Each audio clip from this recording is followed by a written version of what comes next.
Dragon ফল গাছের চারা তৈরি করার জন্য একটি ম্যাচিওর চারা গাছের বা ম্যাচিওর গাছের দরকার, যেই গাছে এর আগে 1-2 বার ফল ধরেছে। সেই গাছেরই একটা ম্যাচিওর ডাল আমি কেটে নিচ্ছি। আপনারা একটু ধারালো ছুরি বা কাঁচি দিয়ে করবেন।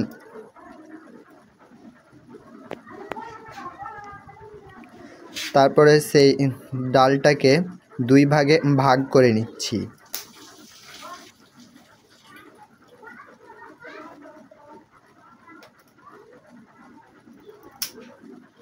দুই ভাগে ভাগ করা হয়ে গেলে ড্রাগন ডালের যেই মধ্যখানে একটা শক্ত কাণ্ড থাকে, সেই কাণ্ডটাকে বের করে নিতে হবে কিছুটা পরিমাণ।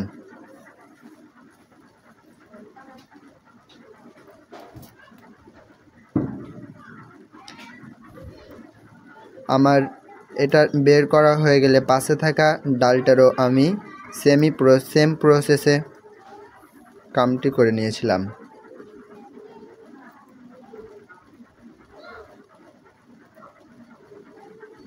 তারপরে একটা পাত্রে কিছুটা পরিমাণ মাটি নিয়ে সেই ডালগুলোকে ভালোভাবে চেপে বসিয়ে দিতে হবে।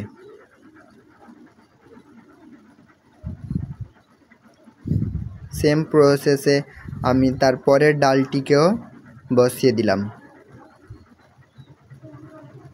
ডালগুলো বসানো হয়ে গেলে কিছুটা পরিমাণ জল দিয়ে দিতে হবে।